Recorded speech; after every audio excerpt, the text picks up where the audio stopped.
बिहार राज्य पथ परिवहन निगम के चतुर्थ श्रेणी की कर्मचारी शांति देवी की मृत्यु 17 साल पहले हो चुकी थी। और आपको बता दें कि इतने साल बीत जाने के बाद भी उसके बेटे को अनुकंपा नौकरी नहीं देने के मामले में पटना हाईकोर्ट ने सुनवाई की। परिवहन निगम के प्रशासन प्रमुख पर नाराजगी जाहिर करते हुए कोर्ट ने पूछा है कि इस मामले में अधीनस्थ कर्मचारी से जवाब क्यों मांगा। और जस्टिस पी.बी.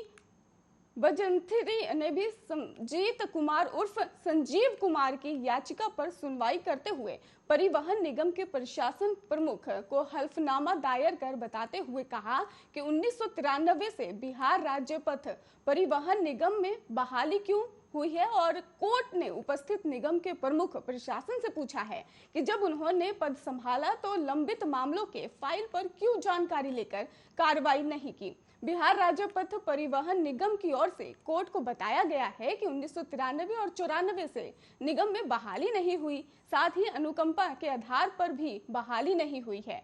पिछली सुनवाई में याचिकाकर्ता के अधिवक्ता निर्मल कुमार सिन्हा ने कोर्ट को बताया कि गया में पथ परिवहन निगम में 12 जुलाई 1975 में शांति देवी की नियुक्ति वोटरमैन थी और 1 अगस्त 2004 को शांति देवी की उनकी सेवा के दौरान निधन हो गया था।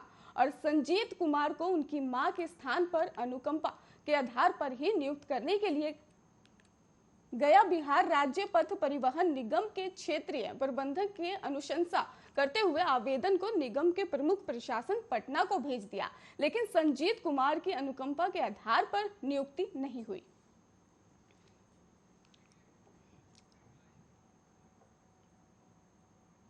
केंद्रीय इस्पात मंत्री आर.सी.पी. सिंह ने बिहार में स्वास्थ्य परियोजनाओं के शुभारंभ को ही अभूतपूर्व और जन कल्याणकारी कदम बताया है। उन्होंने कहा कि मुख्यमंत्री नीतीश कुमार के नेतृत्व में स्वास्थ्य के क्षेत्र में अभूतपूर्व कार्य हुए हैं और साथ ही उनका ये निर्णय बिहार को विकसित प्रदेश बनाने के लिए भी उनके संकल्प को पूर्ण करने की प्रतिबद्धता को दर्शाता है। केंद्रीय मंत्री जो है आर.पी. सिंह ने साफ कह दिया है कि मंगलवार को मुख्यमंत्री नीतीश कुमार द्वारा राज्य के लिए 1900 करोड़ रुपए के अधिक की जो स्वास्थ्य परियोजनाओं के हैं उसका शुभारंभ के लिए भी राज्य को काफी फायदा होगा। और जमुई में करीब 500 करोड़ रुपए की लागत से बनने वाले मेडिकल कॉलेज और हॉस्पिटल के शिलान्यास पर बोलते हुए उन्होंने कहा कि 2005 से पहले बिहार में स्वास्थ्य सेवाओं की क्या स्थिति थी सब जानते हैं और आज इस क्षेत्र में जो काम किया गया है वो नजर आने लगा है। इसके साथ ही आर.पी. सिंह ने यह भी कहा कि बिहार में बहुत सारे मेडिकल कॉलेज की स्थापना की गई है और पैरामेडिकल और नर्सिंग के बहुत से संस्थान खोले गए हैं और इनका प्रभाव दिखने को भी लगा है। और इसके साथ ही उन्होंने ये भी कहा कि इससे स्वास्थ्य सेवाओं में काफी सुधार आया है। आने वाले समय में शायद ही कोई जिला होगा जिसमें मेडिकल कॉलेज नहीं होगा। दरभंगा में एम्स का निर्माण कराया जा रहा है और सभी जिला अस्पतालों में सिटी स्कैन को लेकर भी जो सुविधाएं हैं उपलब्ध कराई जा रही।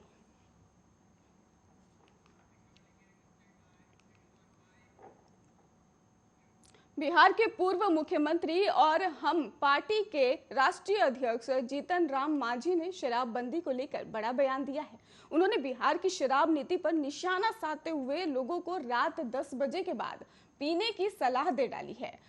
उन्होंने बगहा में बुधवार को कहा कि डीएम एसपी से लेकर विधायक और मंत्री तक सब शराब पीते हैं और उन्हें तो आज तक किसी ने गिरफ्तार नहीं किया।